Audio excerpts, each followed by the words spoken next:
Wellness में आप सभी का स्वागत है। मैं हूं आपकी होस्ट डॉक्टर शिल्पा ताम्रकार। और फ्रेंड्स, जैसे कि हम हमेशा किसी हेल्थ टॉपिक पर डिस्कस करते हैं, तो आज भी हम एक बहुत ही पावरफुल टॉपिक के साथ आए हैं। एक ऐसी समस्या जो बहुत आम हो गई है, जिसे हम आज के टाइम में एक एपिडेमिक की तरह कंसिडर करते हैं। जी हाँ, मैं बात कर रही हूँ पीसीओडी, जो हर 10 में से एक महिला और एक गर्ल कभी ना कभी अपनी लाइफ टाइम में इससे सफ़र करती है। और सबसे खास बात यह है कि हम इसे महज एक लाइफस्टाइल डिसऑर्डर मान लेते हैं। पर जितनी आम ये समस्या है, उतना ही मुश्किल इसका ट्रीटमेंट भी है। और इस बहुत ही महत्वपूर्ण विषय पर हमारे साथ चर्चा करने के लिए जुड़ रही हैं डॉक्टर सरिता गुप्ता, जो एक अनुभवी होम्योपैथिक एक्सपर्ट है, साथ ही एक सर्टिफाइड योगा ट्रेनर और डाइट प्लानर भी हैं। तो चलिए शुरू करते हैं हमारा आज का सफ़र डॉक्टर सरिता गुप्ता के साथ। Welcome, ma'am. Welcome to Whisper of Wellness. Thank you, Shilpa, for inviting me on this platform. And you are doing a great job. Your topic itself, the title of your channel, Whisper of Wellness, is very attractive. I was first congratulate you for choosing this title because एक whisper is किसी के कानों तक वो पहुंचे आवाज. Yes. And हाँ, तो वो जो है and wellness से related like different health topics को आप जो choose कर रहे हो and लोगों में awareness create कर रहे हो. So that is a very great thing you are doing. और उसमें होम्योपैथी का रोल क्या है, बिकॉज लोगों को अभी तक ये जानकारी नहीं है कि होम्योपैथी हर तकलीफ में काम आ सकती है and with holistic cure without any side effects and एक जनरल वेलबींग दिला सकते हैं हर प्रॉब्लम में, चाहे वो simple cold cough to any major illness. तो ये जो आप जो कर रहे हो ये बहुत बड़ा काम है and I really congratulate for that. Thank you ma'am. और आज का भी हमारा टॉपिक बहुत पावरफुल है और आज मतलब ये आज के समय की बहुत बड़ी समस्या है. जैसे कि आज का हमारा टॉपिक है पीसीओडी एंड पीसीओएस. तो हम शुरुआत यहीं से करते हैं कि ये दो टर्म्स क्यों यूज होती हैं. ये पीसीओडी और पीसीओएस ये एक ही है या इनका कुछ डिफरेंट मीनिंग है?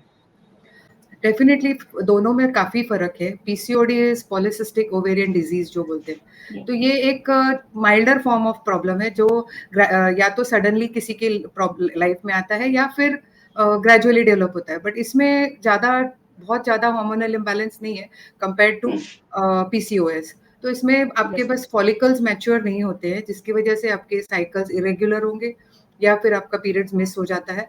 तो इतना ही प्रॉब्लम है जिसको हम लाइफस्टाइल डाइट ये चेंजेस से हम करेक्ट कर सकते हैं. एंड इसमें कॉम्प्लिकेशंस बहुत कम होते हैं बिकॉज ये जल्दी करेक्ट हो जाता है और your hormonal balance is created with your lifestyle and diet. But PCOS जो है ऑन द अदर हैंड ये एक सिंड्रोम है, ये कॉम्प्लेक्स प्रॉब्लम है जहाँ पे नॉट ओनली और जो फीमेल हार्मोन्स है, अदर देन दैट पूरा endocrine system is getting disturb. So ये एक लॉन्ग टर्म इलनेस है जो लंबे समय तक चलने के बाद ये डेवलप होता है. एंड इसमें आपके बॉडी में other hormones are also disturb. फिर इसमें इमेच्योर फॉलिकल्स तो है ही, बट उसके अलावा हर फॉलिकल में सिस्ट बन जाते हैं, एक फ्लूइड फिल हो जाता है. तो जिसकी वजह से आपको बोलते हैं ना मेल हार्मोन्स ज्यादा सिक्रेट होते हैं, जो एंड्रोजेंस बोलते हैं वो बहुत सिक्रेट होते हैं. उसकी वजह से आपको there are complications like infertility. फिर मेल हार्मोन सिक्रेट होने की वजह से हिर्सुटिज्म है, एक्ने है, वेट गेन है. तो ये सारे प्रॉब्लम्स हैं. And PCOS is always accompanied with other problems, mostly like hypothyroidism. 90% cases of PCOD are associated with hypothyroidism and 50% of cases में prolactin increase होता है, तो उससे भी प्रॉब्लम आता है. हम कई बार सिर्फ ओवरीज पे ही फोकस करते हैं and we don't focus on the other hormones, जिसकी वजह से ओवेरियन हार्मोन्स डिस्टर्ब हुए. तो इसीलिए PCOS is a very broad problem जिसमें इंसुलिन रेजिस्टेंस होता है, जहाँ पे आपके सेल्स इंसुलिन को रिस्पॉन्ड नहीं करते हैं and indirectly they again cause the ovaries to mature नहीं होने देंगे ओवरीज को. तो इस तरह से PCOS is a very big grave problem and उसमें मेडिकल इंटरवेंशन की बहुत जरूरत है. Otherwise infertility is the next step of PCOS. Yes ma'am, जैसे कि अभी आपने बताया और मतलब सिंपल है कि एक में लगा है डिसीज जो कि केवल ओवरी तक सेंटर है और दूसरे में लगा है सिंड्रोम जिसमें आपका पूरा का पूरा एंडोक्राइनल सिस्टम इन्वॉल्व हो रहा है. मतलब हाइपोथैलेमस, आपका थायराइड ग्लैंड और ओवरीज, ये सारा इन्वॉल्वमेंट हो रहा है. तो इसलिए हमको चेंजेस भी जो है ऑन द बिगर लेवल दिखाई देते हैं. यस क्योंकि क्या होता है इसके साथ पीसीओएस के साथ कॉम्प्लिकेशंस में हार्ट डिजीज भी आता है, टाइप 2 डायबिटीज एंड इनफर्टिलिटी. फिर इंसुलिन रेजिस्टेंस होने से डायबिटीज आएगा ही आएगा. तो ये सारे उसके रिपरकशंस है पीसीओएस के. And PCOS is not developed in a day. It is developed to a long time, लंबे समय तक आपके बॉडी में हार्मोनल उथल पुथल है, इम्बैलेंस है, तो ये पीसीओएस डेवलप होता है। मैम एक और इम्पॉर्टेंट चीज ये है कि आजकल जो है ये इतना कॉमन हो गया है कि 10 में से एक फीमेल, चाहे वो मतलब अपनी प्यूबर्टी एज के बाद हो या फिर आफ्टर मैरिज हो, उनको जो है ये पीसीओडी की प्रॉब्लम जो है बहुत कॉमन है। तो ऐसा क्यों हो रहा है? यस डेफिनेटली, ये बहुत अच्छा क्वेश्चन पूछा है आपने, बिकॉज ये जो है आप देखेंगे एक जनरेशन को आप कंसिडर कीजिए, बिफोर 90s या 80s के पहले का जनरेशन जो हमारी ग्रैंड मदर का है, यस, एंड हम लोग जो 90s के जनरेशन के, एंड ये पीसीओडी प्रॉब्लम जो है ये last 2 decades, like last 20 years में बहुत ज्यादा क्रॉप अप हुआ है, कॉमन हो गया है। यस, बहुत कॉमन हो गया है। तो ये जो 3 जनरेशंस को आप जब एनालाइज करोगे, तो जो हमारे ग्रैंडमदर के वक्त का जो जनरेशन था, those time the ladies were restricted to home only, घर में ही काम करना है, they were dependent on their families, husband, बाहर बाहर नहीं एक्सपोजर, बट घर का काम वो पूरा करती थी, जिससे उनका बॉडी में पूरा exercise, and they were doing everything on their own. तो उस तरह से, बट फाइनेंशियली एंड वैसे वो डिपेंडेंट थी हस्बैंड पे, फैमिली पे। तो वो जनरेशन में आपको कभी पीसीओडी सुनने को ही नहीं मिला होगा। उस वक्त फाइब्रॉइड्स वगैरह काफी ज्यादा होते थे, बिकॉज यस, यस। एक अलग टॉपिक है जहाँ पे सप्रेशन की वजह से fibroid. But as we are talking about PCOD, तो मिडिल जनरेशन जो 90s की आई है, उसमें women were more educated, they were working, but parallelly they were handling the house also, पूरा घर को भी संभाल रहे थे, एंड वो एक 50-50 दोनों में कंट्रीब्यूशन था, तो वहां भी इतना इम्बैलेंस नहीं आया। अब की जो लास्ट 2-3 डिकेड्स में जो प्रॉब्लम शुरू हुआ है, why it is increasing as you asked, वो इसीलिए है कि girls are competing in this world, मतलब वो मर्दों के साथ, मेन के साथ कंधे से कंधे मिला के चलना चाहते हैं। हाँ, यस, तो उनको ये लगता है कि we are not less than boys और we are not less than men, तो उनका सबसे बड़ा फोकस यही होता है कि हमको डिपेंडेंट नहीं रहना है किसी पे, ना इधर इमोशनली ना फाइनेंशियली, किसी भी तरह से नहीं। एंड उनका पूरा फोकस करियर इसी के ऊपर होता है, पहले सेटल होना है। तो हर चीज एक दूसरे से रिलेटेड है। फॉर एग्जाम्पल अभी जैसे आपको करियर के लिए करना है, आप उसके लिए, आप नॉर्मल एज एक शादी की होती है 20 to 25 में, नॉर्मल एज में होनी चाहिए, हो जाना चाहिए। यस, बट आजकल की जनरेशन में 26-27 साल तक तो पढ़ते ही हैं वो। फिर उसके बाद they go for the job, job में भी जाने के बाद they want a good position, good package, उसके लिए दे कीप स्ट्राइविंग। तो इस तरह से वो फिर शादी ही 30-35 की एज में जाकर कर रहे हैं। तो एक वो फैक्टर हो गया कि girls are more opting for career. तो उस तरह से वो हम बोलते हैं ना, मर्दों के साथ कॉम्पीट करना इन दिस कॉम्पिटिटिव वर्ल्ड, तो वहां पर भी indirectly there female hormones are getting suppressed, तो जिसकी वजह से ये पीसीओडी इस जनरेशन में बहुत कॉमन हो रहा है। अदरवाइज उसके अलावा बहुत सारे फैक्टर्स है। स्ट्रेस तो एक general factor for all the illness हुआ ही, तो स्ट्रेस में भी डिफरेंट डिफरेंट लेवल का स्ट्रेस है। जैसे हम प्यूबर्टी से till the women getting married, वहां तक लेंगे, तो उस वक्त का क्या स्ट्रेस है, 10th है, 12th है, उसका प्रेशर होता है बच्चों पे, लड़कियों पे। पेरेंट्स का बहुत प्रेशर रहता है कि आपको परफॉर्म करना है। अगर पेरेंट्स नहीं भी दे प्रेशर, तो वो खुद ही इतनी कॉम्पिटिटिव हो जाती है प्रेशर, कि मुझे प्रूव करना है, मुझे बेस्ट बनना है। तो उस चक्कर में वो इतना ज्यादा स्ट्रेस में रहती हैं। तो जैसे आप स्ट्रेस में आते हो, तो आपका कोर्टिसोल हार्मोन इंक्रीज होता है। तो आप सोचिए, इसलिए पीसीओएस जो बोलते हैं कि सिर्फ ओवेरियन हार्मोन्स, एस्ट्रोजन, प्रोजेस्टेरोन तक नहीं है, उसमें दूसरे हार्मोन्स का भी रोल आ जाता है। तो cortisol is a stress hormone, वो बढ़ने लगता है जब आप स्ट्रेस में आते हो। फिर उनको परफॉर्म के अलावा एक social media is the biggest factor, उस पर बने रहना है। इंस्टा में आपके रील्स आने चाहिए, आपका डीपी अच्छा होना चाहिए। तो उसमें भी इतनी, मैंने देखा है लड़कियां is getting stress, I should look good, I should be the best, वो भी एक स्ट्रेस बना हुआ है। प्लस हाँ, बहुत हो गया ये तो। आई एम रियली सरप्राइज कि डेली एंड सेल्फी लेना, मुझे बेस्ट डीपी पे डालना है, ये है। तो ये एक अलग लेवल का स्ट्रेस है other then your studies. Yes, और ये मैम बच्चों में, खासकर हम लड़कियों में देखते हैं, उनको सेल्फी लेने का एक बहुत ज्यादा होता है। बहुत ज्यादा है। तो वो भी एक, मतलब स्ट्रेस का किसी भी लेवल का स्ट्रेस हो सकता है, आप सोचिए। तो ये सारी चीजें फिर आपको इस सोशल मीडिया वर्ल्ड में, जैसे आप कॉलेज में या स्कूल में गर्ल्स है, तो आप अपडेटेड होने चाहिए with what is going on in this OTT platform, जो टीवी का प्लेटफॉर्म बोलते हैं। तो अगर आप अपडेटेड नहीं हो, तो आप पीछे पड़ गए हो। तो फिर उनको ये नेटफ्लिक्स की सीरीज सारी जाननी है, तो अगर मैंने नहीं देखा तो लोग मुझे समझेंगे कि मैं पीछे हूँ। बहुत छोटी छोटी बारीकियां जो है ना, जिसको हम सोचते हैं कि ये तो रोजमर्रा की जिंदगी का हिस्सा है, बट हर चीज क्रिएट करती है प्रॉब्लम।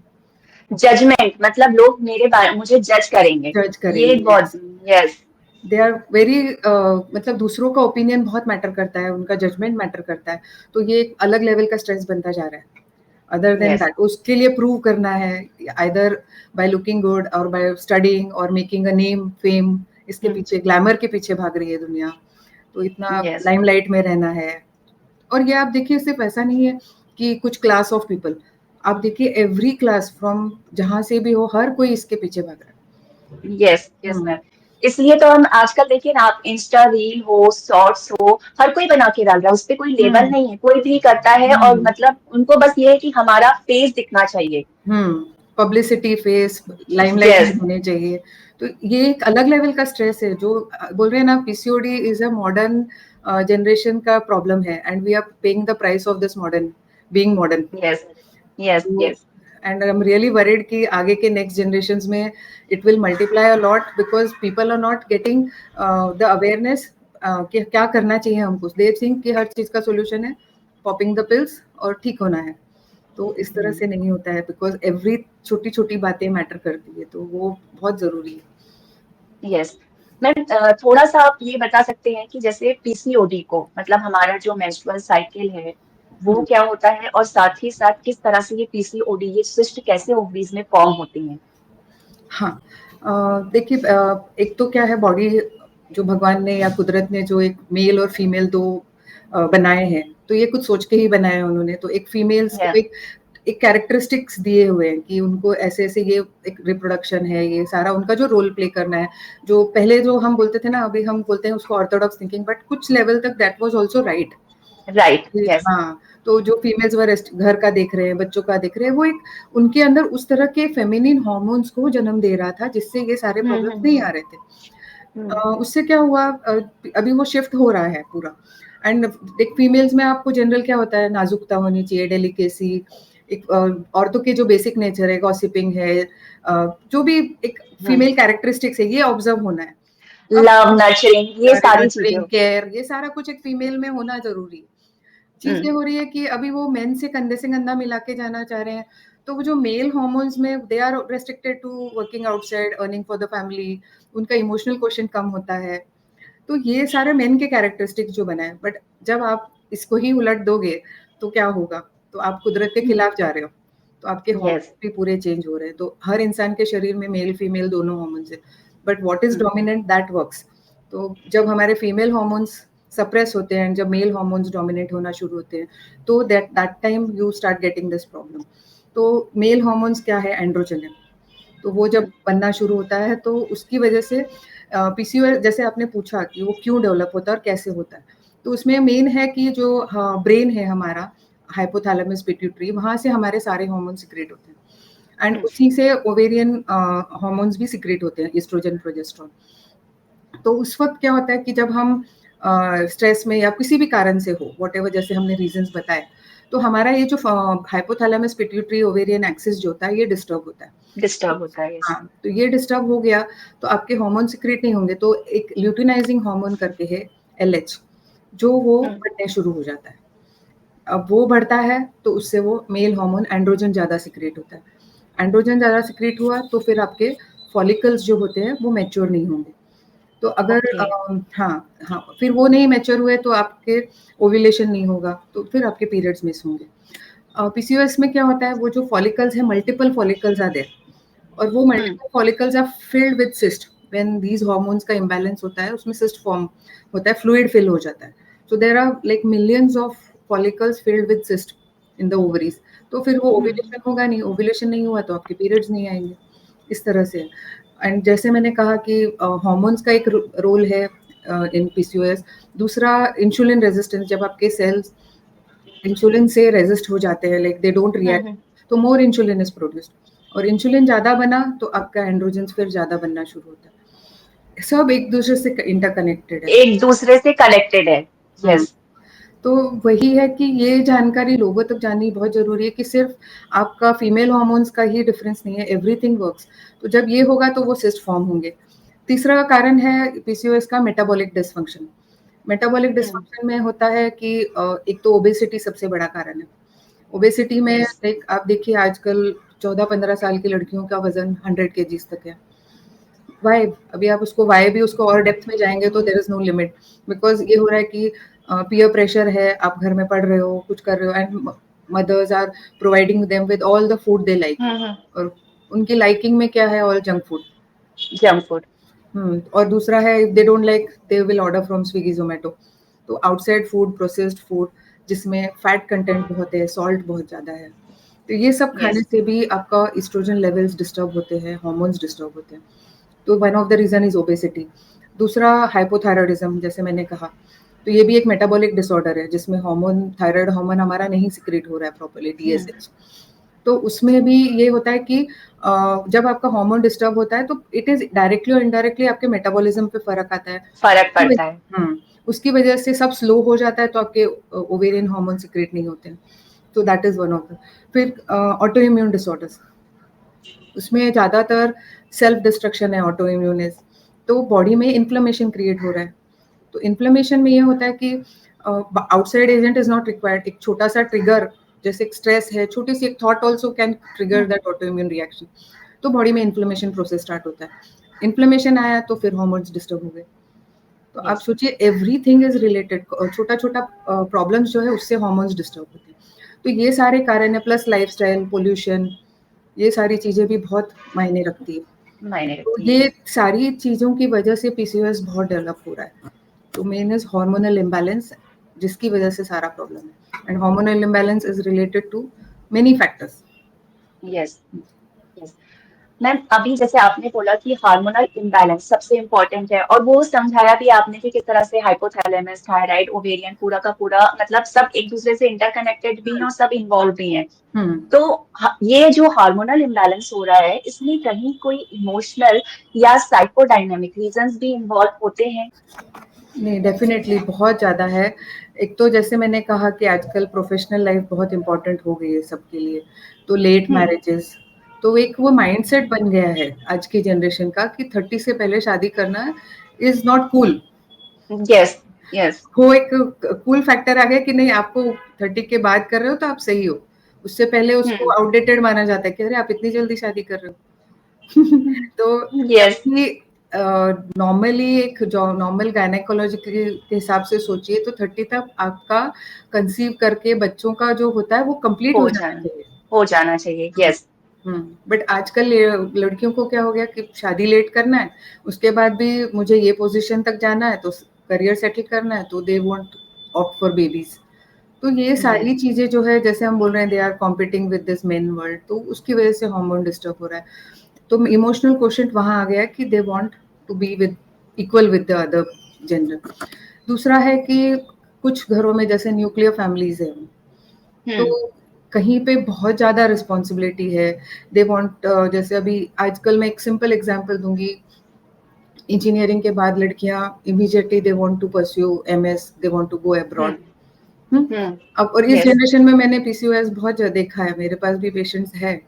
तो उनका प्रॉब्लम ये होता है कि आप बाहर जा रहे हो तो हाई यूनिवर्सिटीज में you have to take loan, bigger loan. अब स्ट्रेस यहाँ पे ये आ गया है कि अगर आप वहाँ पे रहना है, you have to survive in that environment, तो आपको जॉब अच्छा मिलना चाहिए टू रीपे दैट लोन। तो वो पूरे स्ट्रेस में रहते हैं। मैंने देखा है 2-2 साल पढ़ाई का है, उनको ये स्ट्रेस होता है मुझे आगे जॉब मिलेगा कि नहीं, एंड वीजा का बड़ा प्रॉब्लम है। तो ये एक कॉमन फैक्टर हो, आप एवरी 10 में से एक घर में एक लड़की बाहर जा रही है पढ़ाई को, because parents are very open minded. पहले बाहर नहीं भेजते थे, अभी they are open minded, they want to girls to do better in every field. उसका भी रिपरकशन ये हो रहा है कि वो स्ट्रेस जो इतना डेवलप हो गया है कि मेरे ऊपर सारी रिस्पॉन्सिबिलिटी है, लोन रिपे करना है, तो वो एक बड़ा responsibility is also big factor. Other than that, कुछ फैमिलीज में उनको फाइनेंशियल रिस्पॉन्सिबिलिटीज हैंडल करनी है घर की। उसके अलावा एक जो होता है, बहुत सारी लड़कियां आजकल खुद की फेमिनिटी को रिजेक्ट कर रही हैं। They don't like to be like girls. Yes. वहाँ पे हाँ, उनको ये लगता है कि जैसे वो फॉर एग्जांपल आपको मैं बताऊं, कुछ जगहों पे जैसे आप रिमोट एरियाज में जाओ, गाँव में जाओ, तो जैसे आपके पीरियड्स आते हैं तो वो उसको थोड़ा अनहेल्दी, डर्टी अलग से बिठा देते हैं, एक फैक्टर आने लगा है कि आपको, वो तो पुराने जमाने में भी था, अभी भी है वो, not in urban yes area. Yes तो वो जो है ना, वो गर्ल्स लोग को अफेक्ट करता है कि ये हमारे ऊपर क्यों ये इस तरह से हमको अलग क्यों कर दिया गया है। यस तो वहां भी उनको खुद से फिर वो ये होती है, जैसे ना, why I am getting the menses, I should not gate एक एक बर्डन लगने लगता है उनको, क्योंकि मेंसेस आते हैं तो उनको रेस्ट्रिक्शन, मतलब रेस्ट्रिक्ट किया जाता है कि आपको ये नहीं करना है, आपको पूजा घर में नहीं जाना है, आपको किचन में नहीं जाना है। सही, बिल्कुल सही।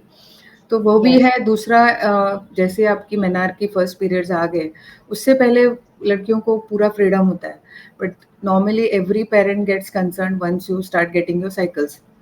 तो उसके बाद वो पेरेंट्स बोलते हैं कि आप ऐसे कपड़े मत पहनो, इतने लेट तक मत जाओ, आप ऐसे मत बैठो। तो ये छोटी छोटी बातें जो है, ये उनको रेस्ट्रिक्शंस लगते हैं, उनका फ्रीडम हैम्पर हो रहा है। तो वो सोचते हैं कि उनको वहां पे फिर मेंसेस एक बर्डन लगता है, as you said. Yes yes फिर और एक फैक्टर है कि जेंडर कंपैरिजन, जैसे हमने कहा कि उनको बराबर से उन हर एक मेन के साथ कॉम्पीट करना है, रेस्ट्रिक्शंस नहीं चाहिए। तो उनको ये लगता है कि menses have ruined my life, मेरी लाइफ बर्बाद कर दी। तो इसीलिए वो चाहते हैं कि we should not get this, तो उससे वो दूर भागते हैं मेंसेस से। तो ये सारे फैक्टर्स जो है, this is the emotional question what today's generation is carrying. Yes पहले हम लोग के वक्त क्या था कि girls were not so much into all this glamour world, and उनको जो घर से रेस्ट्रिक्टेड थे, तो ठीक है, जैसे पेरेंट्स ने कहा मान लेते थे। आजकल की generation, they are very different. Yes ma'am, पहले ऐसा भी होता था ना कि एक जो है लड़कियों की जो दुनिया थी या औरतों की, वो बहुत छोटी और सीमित होती थी। उनको पता था कि हमें हमारे घर तक रहना है। लेकिन अब उनकी दुनिया भी जो है पुरुषों की तरह बड़ी हो गई है, जब से मतलब बहुत ज्यादा हम बाहर जो है कनेक्टेड हो रहे हैं। तो अब ये होता है कि हम किसी भी मामले में वहां से कम नहीं है। तो वो एक चीज जो है ना, खुद से एक ओवर एक्सपेक्टेशन आ गई है, खुद को प्रूव करके दिखाना है। जैसे कि अभी आपने बताया कि सारी चीजें जो है ना एक अलग लेवल का स्ट्रेस क्रिएट करती हैं, और फिर वो एट द एंड कार्टिसोल जो है रिलीज होता है, वही जो है अफेक्ट करता है फिर हमारी पूरे हेल्थ को। तो ये तो सारे कारण है। उसके अलावा एक और एक दो तीन जो मेजर कारण मैंने और ऑब्जर्व किया है कि एक सर्केडियन रिदम जो बोलते हैं, जो हमारे पूर्वज कहते थे कि रात को उसमें स्लीप आ गया, एक्सरसाइज आ गया, डाइट आ गया। तो ये सारे चीज का जब आप संतुलन बनाओगे, तो आपकी नॉर्मल फंक्शन करेगी। तो बॉडी में अब असंतुलन पैदा तब होता है, जैसे आप स्लीप को ले लीजिए पहले। तो आजकल की जनरेशन का स्लीप पैटर्न क्या हो गया है, पूरी रात जगते हैं और मॉर्निंग में 5 बजे 6 बजे जाके सोते हैं। फिर 2 ढाई बजे उठते हैं दोपहर में। तो आप सोचिए, पूरा ही पैटर्न रिवर्स कर दिया है। तो बॉडी क्लॉक आपका चेंज हो गया है पूरा, जो नॉर्मल है। जैसे बोलते हैं कि मॉर्निंग में आप 6 से 8, morning first half of the day is आपका जठरग्नि, जो डाइजेस्टिव फायर है, वो सबसे हाईएस्ट होता है। तो उस वक्त आपने अच्छा ब्रेकफास्ट करना चाहिए, एंड मॉर्निंग में उठ के सारे जो काम है वो उस टाइम पे फर्स्ट हाफ ऑफ में कर लो आप अच्छे से। बट ये तो उस टाइम सोते हैं आजकल की जनरेशन। आप सोचिए, और जिस वक्त हमारी बॉडी को रिलैक्स करना है रात को, उस वक्त ये रात को खाते हैं, क्योंकि रात का मील 12-1 बजे शुरू होता है। तो ये मैंने ऑब्जर्व किया, every child is going through this, और ये भी सारा रिलेटेड टू सोशल मीडिया। वो हमने जो नेचर का साइकिल था उसको रिवर्स कर दिया, पूरा रिवर्स कर दिया। तो social media is the biggest culprit, जो सारा दिन आप बच्चों को देखते हो टैब पे, फोन में लगे रहते हैं। तो इस तरह से वो बिल्कुल भी एक्सपोज नहीं होना चाहते हैं बाहर। मैं तो बोलूंगी, I have boys, but still, जैसे मैं कुछ उनको बोलती हूँ कि ये ले आओ मार्केट से, तो बोलते हैं कि इंस्टा है, ब्लिंकिट है, आपको घर में बैठे बैठे मिल जाएगा, तो तुरंत ऑर्डर कर देते हैं। एटलीस्ट आप वहां तक जाकर ले आओ, तो वो भी नहीं करना है। तो ये हर जनरेशन में हो गया कि घर में रेडीमेड फटाफट मिल जाता है, तो वो घर से बाहर भी निकलना नहीं चाहते। तो एक्सरसाइज, बिल्कुल जीरो एक्सरसाइज। मतलब आप सोचिए कि उनको नॉर्मल सनलाइट भी एक्सपोज नहीं हो रही है, विटामिन डी नहीं मिल रहा है। मतलब आप रोज का जो आपका एक लाइफ है ना, पूरा चेंज हो गया है। तो सेडेंटरी लाइफस्टाइल जो बोलते हैं, वो एक्सेसिव हो गई है कि दे आर नॉट बॉदर्ड कि इसका रिपरकशन क्या होगा, दे आर नॉट अंडरस्टैंडिंग। तो एक्सरसाइज में जैसे हम तो छोटी छोटी चीज के लिए दौड़ के जाते थे, हम लोगों को खेलते थे शाम को 2-2 3-3 घंटा, बाजू में किराने की दुकान है या थोड़ी दूर पे किराने की दुकान है, तो जाके कुछ भी सामान लाना है, फटाक से दौड़ लगाई और लेकर आ गए। पर और आजकल हम लोग क्या करते हैं, ऑनलाइन ऑर्डर कर लेते हैं। अगर कुछ चाहिए है तो ऑनलाइन ऑर्डर कर लो, बिल्कुल, घर आ बिल्कुल, जाएगा। बिल्कुल। बिल्कुल, तो वो भी है एंड फिर बिल्कुल बाहर नहीं निकलना, खेलना नहीं। हम लोग को तो खींच-खींच के लाते थे कि चलो घर आ जाओ। आजकल तो बच्चों को हम पुश करते हैं जाओ बाहर खेलो, बट पहले लाइक आज से 20 साल पहले मैंने देखा बिल्डिंग में नीचे इतना शोर होता था शाम को सारे बच्चे। अब बिल्कुल सन्नाटा है, कोई बाहर ही नहीं निकलता है। जो छोटे बच्चे हैं वो भी नहीं आते हैं आजकल बाहर। तो आप सोचिए उनका क्या लाइफस्टाइल हो गया है, they are restricted to one room, one place, बिल्कुल हिलना-डुलना नहीं। हम नहीं तो नॉर्मली बोलते हैं कि आप जितना मूव करते हो तो बॉडी उतनी रिदम में आती है। रिदम में रहती है। But this is the one of the biggest factor की लैक ऑफ एक्सरसाइज। पूरे टाइम यस। फ़ोन में रहना और diet also plays a role. Diet में भी बहुत जैसे मैंने कहा फैट फूड, प्रिजर्व्ड फूड खाते हैं। बाहर से ऑर्डर करते हैं उसमें कितना आप सोचिए normally if you see 80% of outside food is made with palm oil. palm oil, Palm oil yes. is highly dangerous to the body. तो जब आप ऐसी चीज खा रहे हैं जो बॉडी के लिए हार्मफुल है, बॉडी उसको रिजेक्ट करती है, तो आप क्या होगा, इंटरनल सारा इम्बैलेंस होगा, तो हार्मोन्स तो डिस्टर्ब होंगे ही होंगे, फिर indirectly it affects PCOS. yes. तो ये सारे एक दूसरे से रिलेटेड है। जैसे आपको मैं वही बता रही थी कि एक सर्केडियन रिदम जो था, पानी का इंटेक कम हो गया है, उसकी जगह आजकल कोक पेप्सी पानी की जगह पी जा रही है। एक वो yes. पता नहीं क्वेश्चन हो गया कि कोक पेप्सी पीना है तो आप कूल दिखोगे एंड वो एडिक्शन हो जाता है उसको। यस, कूल दिखने वाला है ना ये मैम, ये हर जगह के लिए, कोक पेप्सी में नहीं, चाहे सोशल मीडिया में हो या फिर आप मतलब अच्छे ड्रेसेस हो कूल दिखने के लिए, बिल्कुल। और भी बहुत बहुत सारी चीजों में, स्मोकिंग, जैसे आजकल गर्ल्स में हाँ, स्मोकिंग कॉमन है, एडिक्शंस कॉमन है, ड्रग्स लेना कॉमन है, क्योंकि आप अल्कोहल है। बाहर, अल्कोहल है। बिल्कुल, बिल्कुल। स्मोकिंग तो बोलते हैं one of the biggest factor of PCOS. Yes. Smoking, because smoking से आपके ओवेरियन हार्मोन्स, एक एंटी म्यूलेरियन हार्मोन है, एएमएच बोलते हैं, वो इंक्रीज होता है। तो वो इंक्रीज होता है तो आपके ओवरीज पे डायरेक्ट, वो ओवरीज से सिक्रेट होता है, तो वो आपके ओवरीज को अफेक्ट करता है। तो it is directly related to your PCOS. And एक फैड हो गया है कि आप बोलते हैं ना, सोशल स्टेटस हो गया, अगर आप स्मोक नहीं कर रहे हो, ड्रिंक नहीं कर रहे हो, तो आप आउट, बोलते हैं ना, पिछड़े हुए हो आप। पिछड़े हुए हो। हाँ, तो वो भले ही आप लोअर मिडिल क्लास के हो, अपर मिडिल क्लास हो या एकदम हायर क्लास, आप सारे मिलके उसको प्रूव करने में कि मैं भी कूल हूँ, मैं भी आप किसी के साथ हूँ, तो उस चक्कर में स्मोकिंग, ड्रिंकिंग, एडिक्शन, ये भी एक वन ऑफ द फैक्टर्स हो गए। और जैसे आपने कहा इमोशनल में, one of the main reason आजकल जो है, पेरेंट्स को टाइम नहीं है बच्चों के लिए स्पेशली, तो दे फील लोनली। एक वो भी फैक्टर है इमोशनल कॉज में। लोनलीनेस जो है, हम अपनी बातें किससे करें, किससे कहें, किससे शेयर करें, कोई किसी के लिए सुनने को तैयार नहीं। आज सुनने वाला ढूंढ, मतलब हमारी बातें किसी को सुनाए, वो कोई कान ही नहीं है जिसके पास हम जाके बोले। तो इसलिए वो फिर अपने आप को मोबाइल में एंग्रॉस्ड रखते हैं, क्योंकि they don't have any outlet to vent out. तो पहले कैसा था, हम जॉइंट फैमिलीज या जैसे भी है, पेरेंट्स हैड टाइम, एक सब फैमिली इकट्ठी बैठ के खाती थी, बातें करती थी, तो उससे आप शेयर करते थे, कॉन्वर्सेशन बढ़ता था। वो भी एक फैक्टर है कि लोनलीनेस की वजह से भी आप लो फील करते हो, डिप्रेस्ड फील करते हो, तो आपके हार्मोन्स का इम्बैलेंस होता है। और एक चीज है, मैं और एक इमोशनल में बताना चाहूंगी कि जैसे फैमिलीज में अभी सारे वुमेन भी वर्किंग है, मेन भी वर्किंग है, पेरेंट्स आर वर्किंग, तो उसकी वजह से आपस में झगड़े बहुत होते हैं। यस। तो वो जो झगड़े होते हैं, जैसे आप सोचिए 9-10 साल की बच्ची है, उसके सामने पेरेंट्स रोज झगड़ रहे हैं, और कई बार झगड़े मारा पीटी पे उस तक लेवल तक चले जाते हैं, अब्यूज पे चले जाते हैं, तो उसका इम्पैक्ट इतना आता है बच्चे पे कि गर्ल्स फील कि मुझे लड़की नहीं बनना है, I don't want to be like my mother. Yes. तो वो मुझे उस तरह से नहीं बनना है ताकि मैं ये सारी चीजें ना फेस करूं, तो I should be like main. तो वहाँ पे भी उनका they start adapting features like dressing like main, playing with boys. वो जो एक होता है ना, वहाँ पे वो अपने आप को पूरा बेटों की तरह प्रूव करना चाहती है कि मैं, मुझे बनना है, मीक पर्सन बन के नहीं रहना है, what my mother is facing. तो डोमिनेशन, अब्यूज, ये भी बहुत बड़ा फैक्टर प्ले करता है। एक और जो आपने अभी लॉनलीनेस का बोला ना मैम, उसमें मैंने ये भी नोटिस किया है आजकल कि पीसीओडी या पीसीओएस के साथ डिप्रेशन का भी जो है एक बहुत बड़ा रोल जुड़ता जा रहा है। बहुत सारे केसेस में हमको डिप्रेशन भी साथ में मिल रहा है। नहीं, बिल्कुल सही कहा आपने कि डिप्रेशन तो आना ही है ना, लाइक अब मैंने कहा कि हम किससे बात करें। आप आप आज काउंसलर के पास जाते हो, you pay the counsellor and then you vent out your emotion. एक फ्रेंड भी नहीं अवेलेबल होता है आजकल।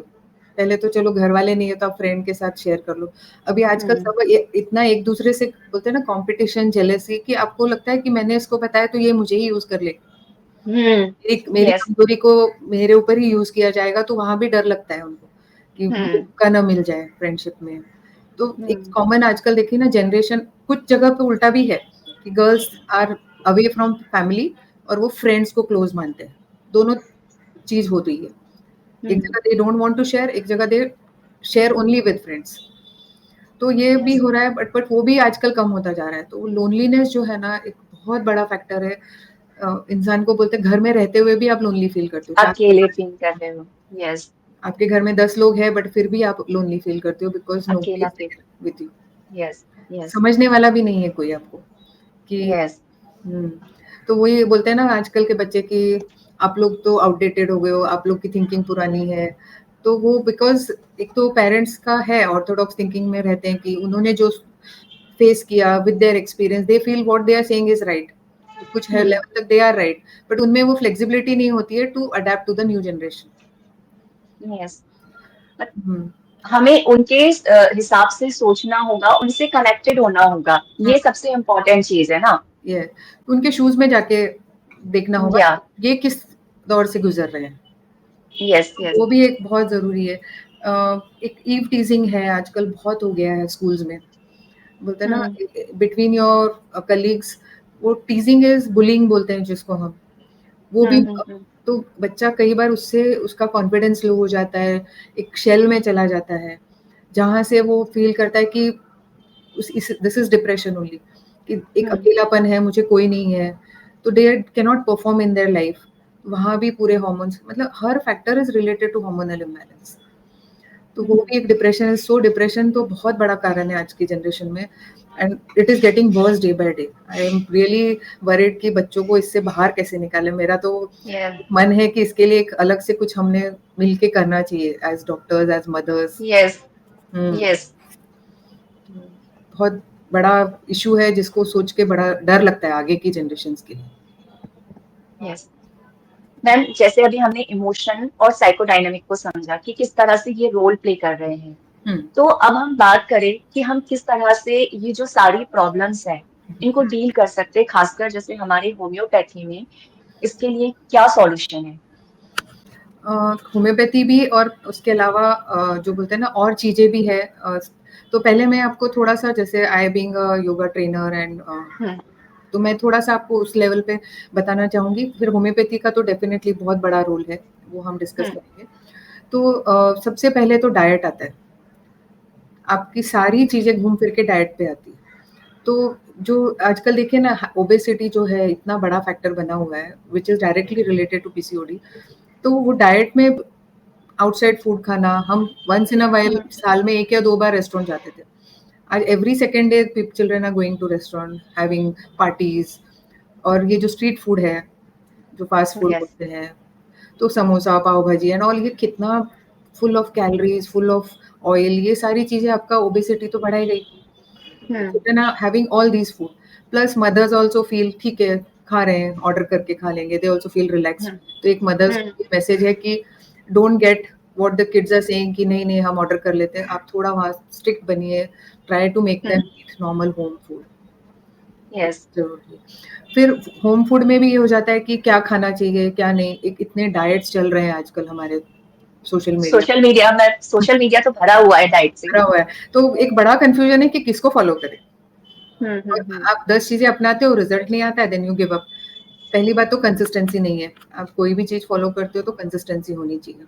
इम्पोर्टेंट डाइट, हाँ, तो डाइट में क्या होना चाहिए कि आपका बेसिक एक हेल्दी बैलेंस डाइट में एक थोड़ा सा कार्ब्स होना चाहिए, थोड़े पल्सेस या प्रोटीन जो बोलते हैं वो होना चाहिए, फ्रूट्स होने चाहिए, वेजिटेबल्स।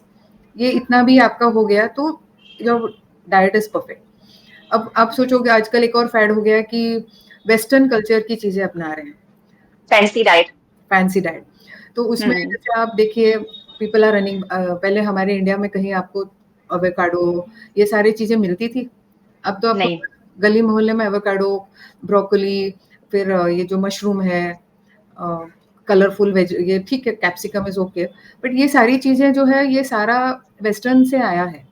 तो हमें वो चीज खानी चाहिए जो हमारे एरिया में ग्रो हो रहा है, जो सीजनल है, सीजन के फ्रूट, सीजन के वेजिटेबल्स, एक्स्ट्रा कुछ नहीं। आप कोल्ड स्टोरेज के फ्रूट्स मत खाइए, they are not at all healthy.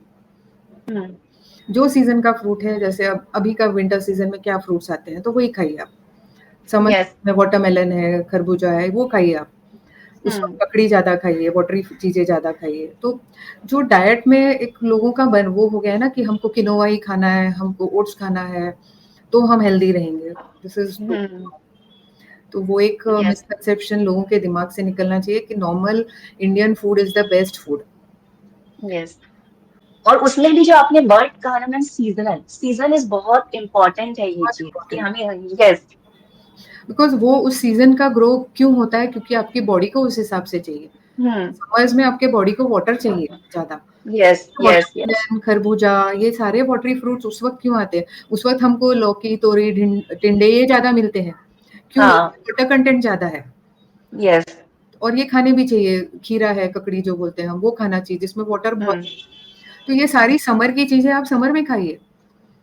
People are not understanding this.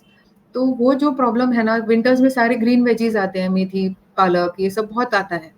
तो ये खाइए, because that is required for the body during winters, क्योंकि मोर कैलोरीज चाहिए टू कॉम्बैट द विंटर। एक और फ्रूट है ना जो बहुत अंडररेटेड है और विंटर में आता है, वो है अपना अमरूद।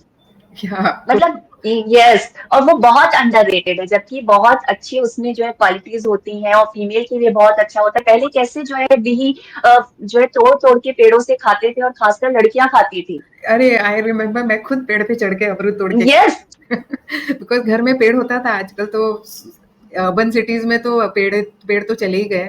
तो हमारे तो हाँ। उसमें हम जामुन तोड़ते थे, अमरूद तोड़कर खाते थे, आम हमने तोड़े, जो इमली होती है वो हम तोड़ तोड़ के खाते थे। यस। तो वो एक अलग फन भी होता था, एक्सरसाइज भी होती थी, एंड आप डायरेक्ट फ्रॉम द जो प्लांट है वहां से खा रहे हो, तो आप सोचिए ना यस। कितना फर्क आएगा उससे। अभी तो आप सब यस। कोल्ड स्टोरेज और उसका ही खाते हो। और अमरूद तो फुल ऑफ विटामिन सी, एक बहुत अच्छा फ्रूट है जो बहुत हेल्दी है। आप जो कह रहे हो उसको बहुत अंडररेट किया गया है। उसको लोग सोचते हैं यस। नहीं ये तो ऐसी जरूरत नहीं है, बट वो सबसे बेस्ट फ्रूट है, specially for yes. Yes. Yes. तो है डाइट में भी फिर दूसरा फैक्टर ये आ जाता है डाइट में, प्रोपोर्शन। आप डाइट, बहुत से लोग कहते हैं, इवन आई गिव डाइट का this thing to my patients, मैं तो सिर्फ दाल राइस खा रहा हूँ और एक वेजी खा रहा हूँ। मैंने पूछा आप क्या प्रोपोर्शन खाते हो, तो पूरी थाली भर के चावल ले लिया, उसमें दाल डाल दी। तो that is also not right. आपके बॉडी को उतना नहीं चाहिए, तो दैट इज एक्सेस फूड। उसका भी एक प्रोपोर्शन, एक कटोरी दाल, एक कटोरी चावल, उतना ही खाइए आप।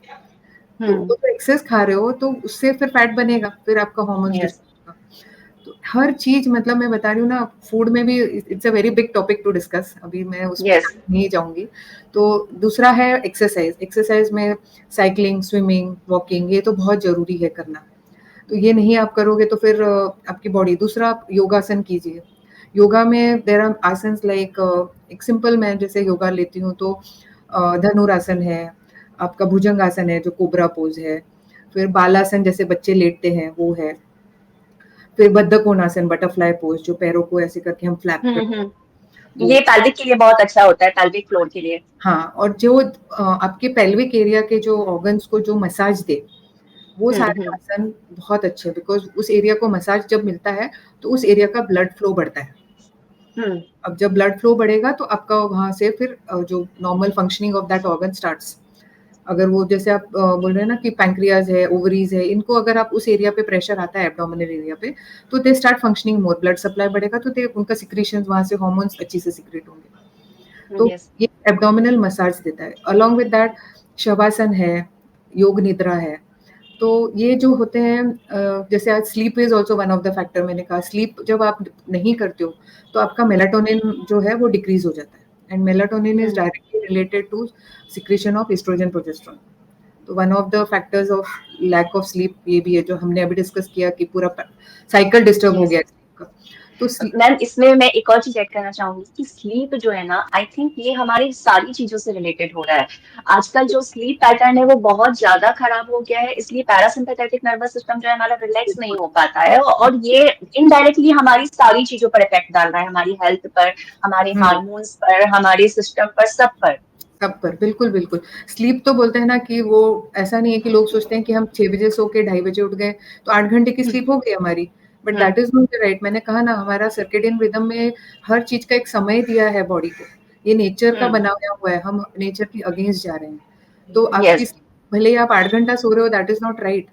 आप 12 बजे भी सोकर 7 बजे उठ रहे हो, that is also not right. जो 10 बजे सो के 6 बजे उठने का जो स्लीप का है वो होना चाहिए, तो उसको यस फॉलो कोई भी नहीं कर रहा है। अब तो पहले हम बच्चों को नहीं बोल सकते क्योंकि पेरेंट्स भी नहीं फॉलो कर रहे हैं, they are also on that star reels, और ये उस पे 1-1 बजे तक लगे रहते हैं पेरेंट्स। ये हो रहा है, यस बिकॉज़ हम इसको डिनाई नहीं कर सकते। ये लिटरली आस-पास देखने मिल रहा है कि everybody is going through this. बच्चे तो एडिक्ट हो ही रहे हैं, पेरेंट्स भी हो रहे हैं, तो आप बच्चों को क्या बताओगे फिर? यस और एक और इम्पॉर्टेंट चीज है ना मैम, जैसे हम कहते हैं कि हमारे पास टाइम नहीं है आजकल दौड़ती भागती जिंदगी, पर ऐसा नहीं है। मैं कह सकती हूँ कि जैसे आप हैं, मैं है, मेरे साथ, मैं अपने परिचित में बहुत सारे लोगों को जानती हूँ जो ये मैनेज कर रहे हैं, जो नेचर के साथ बैलेंस है, हम कर रहे हैं। हम 10:30-11 तक सो जाते हैं, हम मॉर्निंग में जल्दी उठते हैं, तो बहुत कोई मुश्किल काम नहीं है ये, लेकिन मुश्किल हम बिल्कुल नहीं करना नहीं चाहते हैं, हम है। करना नहीं चाहते हैं। ईज़ी वे आउट सबको ये ढूँढता है ना, तो यस सबको लगता है कि बेस्ट जैसे हमारा जनरेशन में बोलूँ ना, वहाँ तक सब कुछ सही चल रहा था, because we know the importance of all these small small things. आजकल यस की जनरेशन को इसका इम्पोर्टेंस नहीं समझ में आ रहा है। तो इसीलिए लास्ट 2 डेकेड्स में पीसीओएस इतना क्यों बढ़ गया है? Every 1 in 3 to 5 women are affected with PCOS. और एक डेड एंड ये है कि सबसे बड़ा डेड एंड ये है कि पीसीओडी या पीसीओएस का मॉडर्न मेडिसिन में कोई ट्रीटमेंट नहीं है, और ये वो भी कहते हैं, उनके लिए सिर्फ ये कहते हैं कि आप मैनेज करो अपनी लाइफ स्टाइल को इम्प्रूव करके। बिल्कुल, बिल्कुल। मॉडर्न मेडिसिन में मेटफॉर्मिन देते हैं या फिर ओरल कॉन्ट्रासेप्टिव पिल्स। यस आप सोचिए एक 14-15 साल की लड़की जिसको इरेगुलर साइकिल्स आ रहे हैं, आप उसको ओरल कॉन्ट्रासेप्टिव पिल्स उस वक़्त से पिल्स पॉप अप दे रहे कर हैं। रहे हैं, तो उसके यस बॉडी पे क्या इफ़ेक्ट होगा? उसका कितना ग्रेव साइड इफ़ेक्ट्स आएँगे उसको। वो करेक्शन नहीं है, it is not treating the person. वो सिर्फ़ उस प्रॉब्लम को एक्सटर्नली बस वो कर रहे हैं कि ठीक है, आप ये पिल्स ले लो तो हार्मोन्स टेम्परेरी उसको पीरियड्स को लाना है, इस तरह से यस वो, but that is yes not cure. तो यहाँ पे ही होम्योपैथी थोड़ा सा जैसे I was going through this, आपको जो मैं बता रही थी स्लीप का, मुझे उस पे एक और चीज था कि मुद्रास भी बहुत काम करती है। काम करती हैं। यस एंड स्लीप में जैसे मैंने कहा शवासन एंड योग निद्रा, तो योग निद्रा में आपको कुछ नहीं करना है, आप लेट के बस आपकी ब्रीदिंग पे फोकस करना है और एक एक पार्ट को रिलैक्स करना है बॉडी के खुद से ही, खुद में बोलना है। यस तो बोलते हैं कि 10 minutes of yoga nidra is equivalent to 4 hours of sleep. वाह, तो ये तो कहना चाहिए बहुत अच्छा, मतलब हमारे पास एक सॉल्यूशन है कि हम योग निद्रा लेंगे तो हमारा 4 घंटे का नींद कंप्लीट होगा। हाँ, इतना बॉडी रिलैक्स होता है कि आप पूरे डीप रिलैक्सेशन में जाते हो। आप सोचिए आपका स्ट्रेस रिड्यूस हो जाएगा, आपका हार्मोन्स नॉर्मल फंक्शनिंग होना शुरू हो जाएगा।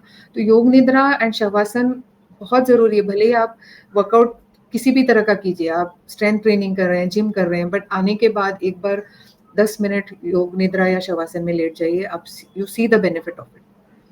ओके दूसरा है other then this meditation. Meditation में आप फोकस करते हो, बस शांत बैठिए, ये नहीं है कि आपको किसी चीज़ के ऊपर फोकस करना है, बस एक शांति से बैठ के अपनी ब्रीदिंग के ऊपर ध्यान दीजिए। तो जब आप इनहेल कर रहे हो, एक्सहेल कर रहे हो, वो नाक से पहले फील कीजिए, फिर आपके गले में वो हवा जा रही है, तो इसको हम प्राण धारणा बोलते हैं। जो प्राण धारणा में आप फोकस करते हो ओनली ऑन योर ब्रीदिंग, उससे भी आप बहुत रिलैक्सेशन फील करते हो। उसके अलावा प्राणायाम है, अनुलोम विलोम, भ्रामरी है, कपालभाति, ये तो हम सभी जानते हैं, आज का हर कोई जानता है। तो ये सब चीजें करनी होगी। हम सुनते हैं, हम जानते हैं, बट हम उसको अप्लाई नहीं करते। ये बहुत अप्लाई बड़ा, नहीं करते हैं। तो ये अप्लाई करना बहुत जरूरी है, तभी आपकी लाइफ में करेक्शन आएगा। विमेन आती है, जैसे वो बोलती है कि हमारे पास टाइम नहीं है, हमारे पास टाइम नहीं है। आप सब चीज के लिए टाइम निकाल रहे हो, थोड़ा वक्त अपने लिए निकालियो, तो फिर सेल्फ केयर जो होता है वो बहुत जरूरी है।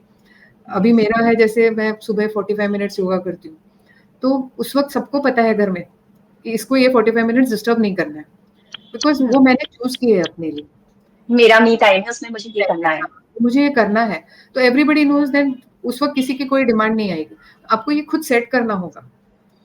यस तो तभी आपकी लाइफस्टाइल इंप्रूव होगी। लाइफस्टाइल ऐसे सिर्फ कहने से नहीं होगी। विमेन थिंक कि मुझे योगा क्लास लगाना है, जिम जाना है तो बहुत पैसे खर्च होंगे। They spend lots of money on their jewellery, dresses और चीजों पे, पार्लर पे, इसमें खर्चे Yes. कर देंगे। बट आप जहाँ पे जरूरी है, आपको योगा ज्वाइन करना है, क्लासेस, स्ट्रेंथ ट्रेनिंग है, जिम लगाना है, no exercise is bad, everything is good, but वहाँ नहीं करेंगे। तो बोलते हैं ना कि इफ यू फील ये wellness is expensive, then try illness is the most expensive. Most expensive नहीं मैम, बहुत एक्सपेंसिव है। आज की डेट में अगर सबसे बड़ा एक्सपेंस हर पर्सन का कहीं पर जा रहा है तो वो हेल्थ सेक्टर में जा रहा है। डेफिनेटली। तो लोगों को ये छोटे छोटे एक्सपेंसेस ज्यादा लगते हैं, तो आपको लगते हैं, यस वेलनेस के ऊपर पैसा डालने एक्सपेंसिव लगता है, then illness is the most expensive, you try that then. अब वहां यस नहीं यस स्पेंड करोगे तो यहाँ करोगे स्पेंड। तो ये भी एक यस। बहुत बड़ा फैक्टर है, लोगों को समझना जरूरी है। प्लस मैं मुद्रास के बारे में थोड़ा मेरे जो गेस्ट आपके थ्रू समझाना चाहूंगी। 2-3 मुद्रास है पीसीओएस के लिए जो बहुत हेल्प करती है। पहला है योनि मुद्रा, मैं उसको थोड़ा बताऊंगी। तो ये जो 3 उंगलियां हैं, हमको इसको ऐसे पकड़ना है, इसको ये ऐसे रखना है, ये फिंगर, तो ये आपका योनि बनता है इस तरह से। यस। तो ये आपको आपके बेली बटन पे, बस आप टीवी देखते देखते 15 मिनट ऐसे रख के बैठ जाइए। ओके। तो इससे क्या होता है, हमारे नाड़ीज होते हैं हमारे बॉडी में, एनर्जी चैनल्स है, तो वो चैनल्स जनरेट होते हैं, वहाँ पे एनर्जी का फ्लो बढ़ता है। तो पीसीओडी में ये योनि मुद्रा है, आपके यहाँ के पेल्विक ऑर्गन्स का जो कुछ भी ब्लॉक है, नाड़ी में जो ब्लॉक बोलते हैं, उसको निकालता है। तो इस तरह से आपको ये ऐसे होल्ड करना है। Yes okay. दूसरा मुद्रा है शंख मुद्रा। शंख मुद्रा में आपको ये अंगूठा ऐसे रखना है, इसको क्लोज करना है, और ये जो आपका थंब आ रहा है, इसको ऐसे पकड़कर ऐसे करना है। तो एक ये शंख फॉर्म होता है, आप देखिए शंख की ओके। तरह। हाँ, ये शंख फॉर्म होता है, इसको आपको आपके हार्ट रीजन पे रखना है 15 मिनट। आप ये आपके पेशेंट्स को भी एडवाइस कर सकते हो जिनको बिल्कुल। पीसीओएस है। ये सेकंड मुद्रा है। थर्ड मुद्रा है सिंपल, ये आपकी फिंगर जो है, इसको यहाँ प्रेस करना है, इसके ऊपर ये रखना है, और ये ऐसे। तो ये जो है आपको आपके लैप पर रखना है, नी पर। तो ये हाँ, बस ये 15 मिनट ये करना है। तो आप टीवी देखते हो या कुछ कर रहे हो, इवन लैपटॉप पे काम कर रहे हो जहाँ, या कुछ सुन रहे हो ऑडियो से, तो ये ऐसे करते हुए बैठे कर सकते हो। तो बहुत ईजी है, बट इसका इम्पैक्ट बहुत आता है। हमको लगता है कि ये कुछ नहीं है, आप 5 मिनट पकड़िए, आपको यहाँ से वाइब्रेशंस फील होने शुरू होते हैं। The energy is channelising. ये सारी चीजें ना, हमारा जो लिटरेचर है, मतलब कहना चाहिए ना, जो हमारे मतलब पुराण है या जो भी हमारे आयुर्वेद के शास्त्र वगैरह है, बिल्कुल उनमें दी हुई है। लेकिन ये है कि हमने अप्लाई नहीं किया। जब वो वेस्टर्न कल्चर अप्लाई करने लगेगा तब हम जो है इसको अप्लाई करना चालू करते हैं। ये इन्फ्लुएंस बहुत खराब है। बहुत खराब है, बहुत खराब है। योगा सब ये जो है हमारे ऋषि मुनियों के वक्त से चला आ रहा है, ये सारी जो आयुर्वेद का है। बट ये ही चीज जब बाहर के थ्रू आती है तो फिर लोग बड़े, अभी आप इंटरमिटेंट फास्टिंग देखिए, सिंपल एग्जांपल दूंगी। जो पहले हमारे घर में बोला जाता था 2 मील्स खाना है, एक 10-11 बजे खाते थे और एक शाम को 6 बजे, बिल्कुल सही था वो। इवन हमारे मेरे दादा दादी भी मैं ऑब्जर्व करती थी, they used to eat like that.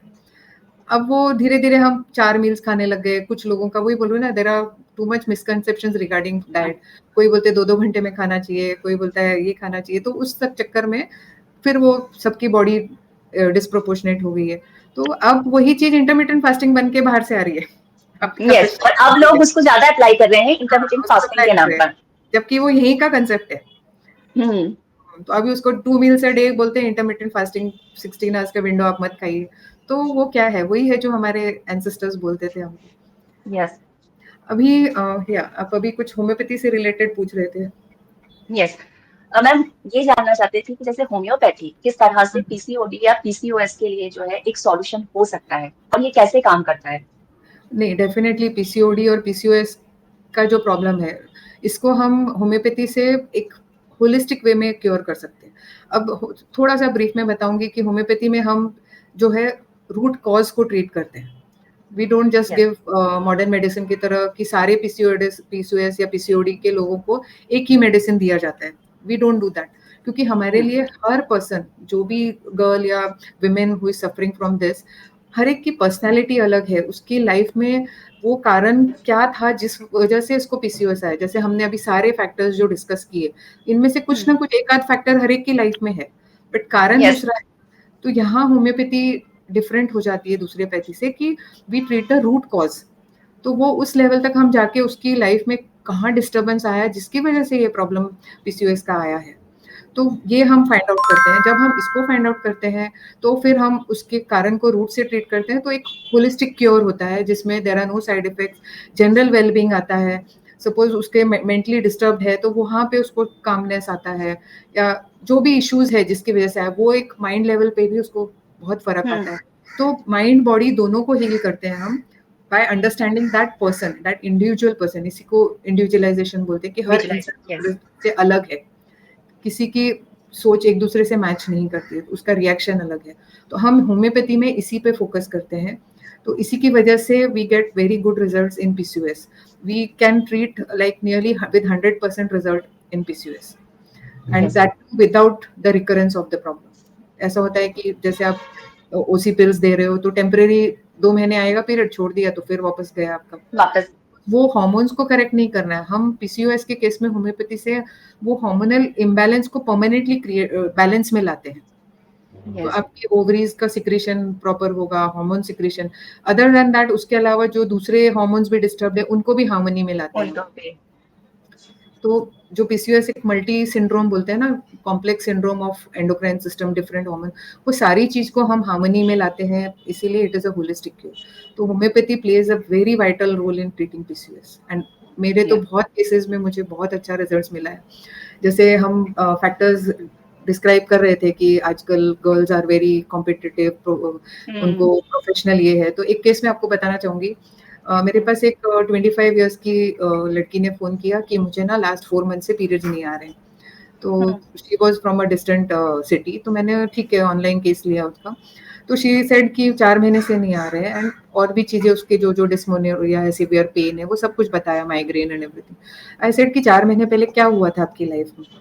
तो यहाँ पे होम्योपैथी प्लेज द रोल, जो दूसरे लोग नहीं समझते। तो शी सेड कि वो एक कंपनी में काम कर रही थी जहाँ पर she was chatting with a friend something, जिसको कंपनी के लोगों ने मिसअंडरस्टूड किया कि ये हमारे कंपनी के लोगों को भड़का रही है। तो उसको without any notice she was fired, and वो जब उसको फायर किया तो शी वाज नॉट, उसको चांस भी नहीं दिया गया उसकी सफाई दे या क्या। हाँ, बिल्कुल उसको वो नहीं दिया, सडनली रिमूव किया। तो आप सोचिए इसका माइंड पे कितना इम्पैक्ट आएगा। तो वो एक रीजन था, एंड शी सेड कि she was a very educated person. तो उसने कहा कि वहां पर मुझसे, जैसे शी इज मार्केटिंग में थी बट उससे एडमिन का काम करा रहे थे, तो उसकी फील्ड से भी अलग था, तो जो उसको पसंद नहीं था, बट शी वाज एडजस्टिंग। तो ये जब उसको फायर किया तो that impacted her very badly. आप उसमें क्या फील करोगे? एक तो ह्यूमिलिएशन हुआ है आपका, एम्बैरेसमेंट होगा।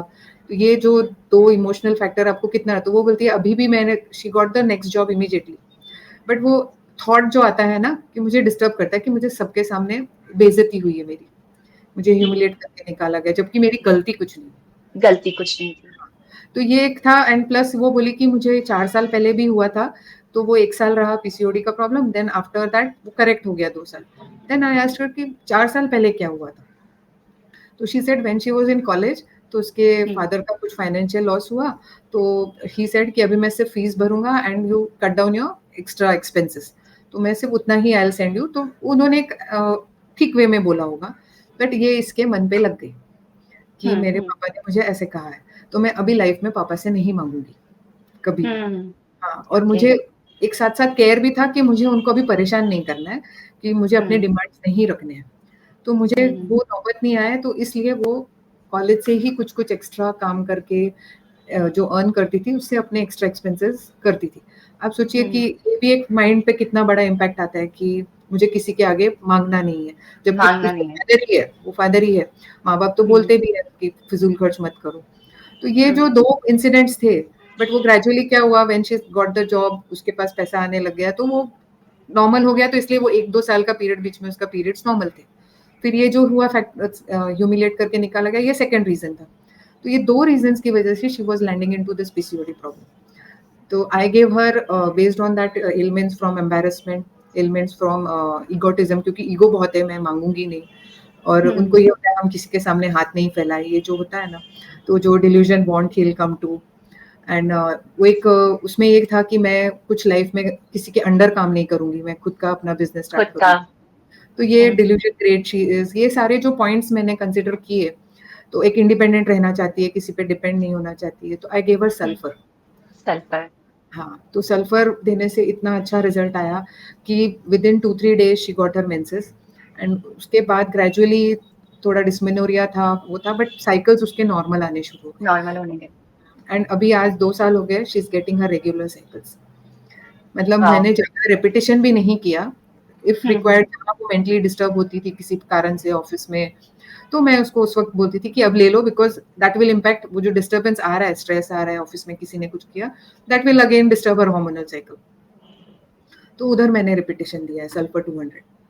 हुँ, with that only she recovered so well, आज 2 साल हो गए, all her cycles are normal and she is doing very good. जो उसके एंगर इश्यूज़ थे वो भी कम हो गए। तो आप सोचिए ना, एक होलिस्टिक क्योर है, आप सिर्फ हार्मोन्स को नहीं बैलेंस कर रहे हो। येस। तो now she is gelling very good with her father also, जहाँ पे उसको थोड़ा हर्ट हो गया था कि उन्होंने मना किया। तो ये जो होते हैं ना, ये बारीकियाँ हम ट्रीट करते हैं होम्योपैथी से। यस। और यही सबसे खास बात है मैम, जैसे कि हमने मेडिसिन दी पीरियड्स के लिए, लेकिन एज अ पर्सन वो अपने आप में पूरा चेंज महसूस करेगा, एक पॉजिटिविटी जो है उसकी हर लेवल पे दिखाई देती है हमको। यस, वो एक पूरा ह्यूमन बीइंग में एक बोलते हैं ना हार्मनी आ जाती है, उसका माइंड भी हुँ, बॉडी दोनों एक हार्मनी में आता है। आपकी सोचने का, बिकॉज़ देखो हम सिचुएशन को तो आस-पास की नहीं चेंज कर सकते, नहीं चेंज बट कर सकते। हम अपना नज़रिया, हमारा way of perceiving that situation वो चेंज कर सकते हैं। यस। तो वो होम्योपैथी से बहुत अच्छे से होता है। एक और मैं आपको केस बताना चाहूँगी, जैसे हमने कहा कि गर्ल्स फील कि why should boys have all the fun, we all the should, fun. वो एक जनरल हुँ, नोशन बन रहा है एंड हम लोग बॉयज़ से किसी से कम नहीं है। तो हुँ, उससे रिलेटेड एक और लड़की आई थी, शी वाज़ 19-20 इयर्स ओल्ड। तो लॉकडाउन स्टार्ट होने के बाद से उसको पीरियड्स का इर्रेगुलर होना शुरू हुआ।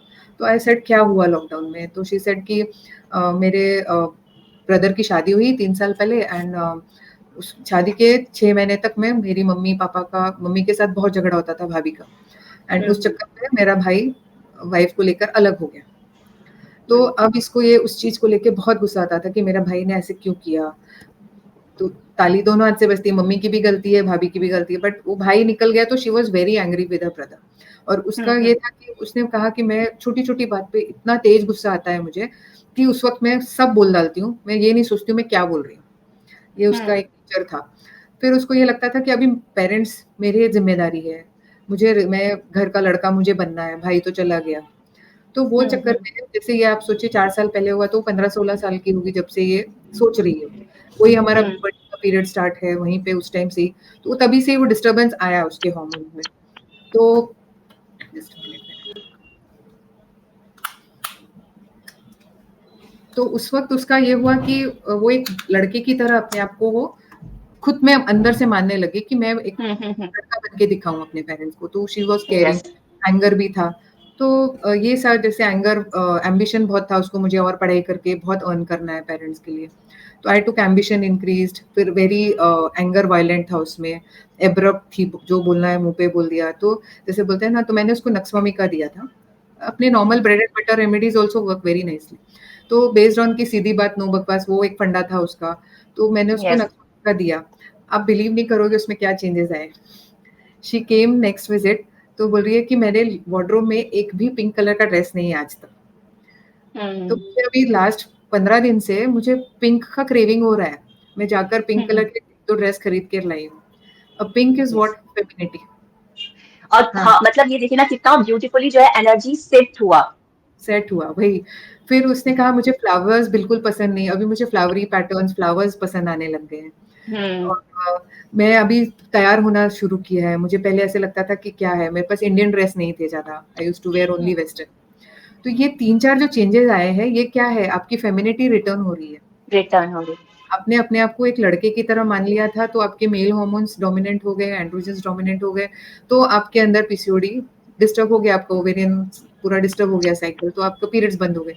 जब फेमिनिटी रिस्टोर हुई, जो एक गर्ल्स को पसंद है, पिंक कलर है, फ्लावर्स है, परफ्यूम्स पसंद आने लगे उसको।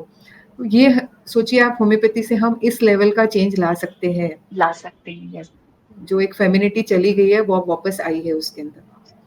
ऐसे ही एक मयूर सर का भी केस मैंने देखा था कि उसमें वो एक लड़की पूरी टॉमबॉय की तरह, बड़ी-बड़ी वॉच एंड जीन्स और टॉप पहनकर आई थी, मतलब पूरा बॉयज़ का लुक था उसका। कहीं से हुँ, भी आप उसको ये नहीं बोलोगे कि सर ने बताया है उनकी बुक में, थर्ड आई प्रिस्क्रिप्शन में। तो वो जो है वो बिल्कुल वैसे थी और उसको बहुत गुस्सा आता था। She used to play with boys, cricket खेलती थी, तो उसके पेरेंट्स उसको मना करते थे। उसको बड़ा गुस्सा आता था कि मुझे क्यों रेस्ट्रिक्ट कर रहे हैं, मेरा फ्रीडम हैम्पर हो रहा है। तो उसको अपनी मासी, मामी इनसे बात करने में बड़ी तकलीफ होती थी। She was very comfortable with चाचा, दादा, मामा, उनके साथ वो बैठती थी। तो वो एक पूरा मेल की तरह बिहेव कर रही थी। She like men more being a female. तो वहां पे सर ने बोला कि aversion to her own sex and libertinism चाहिए, हेट्रेड फॉर वुमेन था उसको, कि औरतों से उसको नफरत थी कि ये क्या मुसीबत है। पीरियड्स से इतनी नफरत थी कि आते थे बीच बीच में तो बहुत सिवियर पेन था उसको। तो सर ने ये 2-3 रूब्रिक्स लेकर उसको रेफरेंस दिया था, जहाँ पे aversion to your own sex is the main rubric. Yes. तो इसके ऊपर रेफरेंस सर बता रहे हैं कि उसमें नेक्स्ट विजिट में वो प्रॉपर पंजाबी ड्रेस में विद बैंगल्स एंड एवरीथिंग वो सब पहनकर एक गर्लिश लुक में आई थी, which was the biggest transformation. जैसे मेरे नक्सवामिका केस में ट्रांसफॉर्मेशन हुआ, ऐसे ही है। तो ये ट्रांसफॉर्मेशन हम होम्योपैथी से ला सकते हैं, लाते हैं। एग्जैक्टली। आपका जब बैलेंस चेंज होता है, इम्बैलेंस जो हुआ है वो जब बैलेंस होता है, तो आपका नजरिया चेंज होता है खुद के प्रति, even to the outside world. तो ये बहुत इंपॉर्टेंट है होम्योपैथी का इस तरह से काम करना। तो ऐसे बहुत केसेस हैं, I have many cases, if you want I can illustrate. Yes ma'am, एक दो केसेस और शेयर कीजिए ना। हाँ, एक और मतलब जैसे आप जानते हो PCOS is more common before marriage in girls, ज्यादातर यही हो रहा है। आफ्टर मैरिज उसको बोलते हैं secondary, because of other factors आया है ऐसे। तो बिफोर मैरिज एक और लड़की थी, she was also in second और third year of engineering, and उसका साइकिल 6-6 महीने नहीं आता था, फिर एक आध बार आया, फिर नहीं आता। तो आजकल वो एक स्टैट पिल दिया जाता है हार्मोन का, आप वो खा लो तो तुरंत नेक्स्ट डे आपका साइकिल आ जाएगा। तो वो उसको वो लेती थी एंड फिर उसका साइकिल आ गया, देन अगेन नहीं आया। तो she came with a mother to my clinic, and आने के बाद आप उसके ना लटके झटके एकदम ऐसे शाय बिहेवियर, हंसते रहना, तो थोड़ा आपको ऐसे लगेगा कि वो काफी नाइव है, या फिर जैसे आप बराटा काब में होता है ना, थोड़ा लेस रिस्पॉन्सिव और उस तरह का बिहेवियर था। तो पहले मुझे भी लगी ये बराटा काब है, देन वो काफी उसकी मदर ही बोले जा रही है, तो उसमें वो बोलने का भी वो नहीं था ज्यादा। फिर मैंने उसको, मुझे बोल रही है कि मुझे ना कुछ भी काम करना है तो मैं शुरू तो कर लेती हूँ बट खत्म नहीं करती हूँ, और मुझे इतना आलस आता है, मैं उसको खींचती रहती हूँ उस काम को, कॉलेज का वर्क हो, प्रोजेक्ट हो, एनीथिंग। और उसके अलावा ये सब कंसिडर किया कि एक तो उसको बहुत ज्यादा उसकी मदर के कंट्रोल में थी, तो वो elements from excessive parental protection जो बोलते हैं ना, प्रोटेक्टेड थी मदर ही सारा कुछ, उसमें वो बोलने की भी हिम्मत नहीं थी, बहुत टिमिड थी वो। फिर दूसरा था कि she was not able to perform anything, बोल रही थी मैं ग्रुप में डांस में पार्ट लेती थी, मैं सोलो स्टेज परफॉर्मेंस नहीं कर सकती हूँ। तो स्टेज फ्राइट था उसको, टिमिडिटी अपीयरिंग इन पब्लिक। जैसे ये आप उसकी कैरेक्टरिस्टिक्स को हम जब लेते हैं, तो पीसीओएस प्रॉब्लम है, बट उसकी लाइफ में प्रॉब्लम कहाँ है वो हम डील करते हैं होम्योपैथी से। तो जब मैं ये सारे पॉइंट्स कंसिडर किए, जैसे आपको 3-4 जो रूब्रिक्स बताए, एंड प्लस उसकी पर्सनैलिटी पूरी सिलिशिया की थी। सिलिशिया, यस।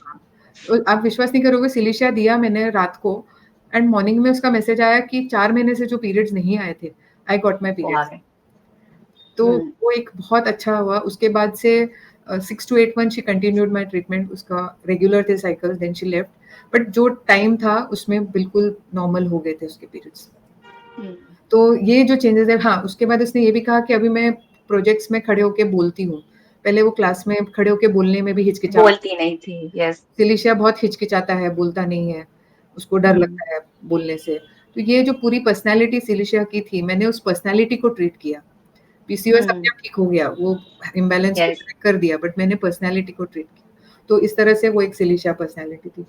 फिर एक और केस है, मेरी मैरिड गर्ल है, एंड उसकी साल भर हुआ था शादी को, देन शी सेड कि शादी से पहले पीरियड्स बिल्कुल नॉर्मल थे, शादी के बाद उसको पीरियड्स इरेगुलर हुए। तो, हाँ, तो अभी हम यहाँ क्या पूछेंगे कि कारण शादी के बाद ही है, हाँ, तो उसकी लाइफ में गड़बड़ हुआ है शादी के बाद, जहाँ वो डिस्टर्ब हुई है, स्ट्रेस्ड आउट हुई है, तो वो उसके था। तो फिर मैंने कहा कि आप बताओ क्या प्रॉब्लम है, कहाँ से क्यों शुरू हुआ।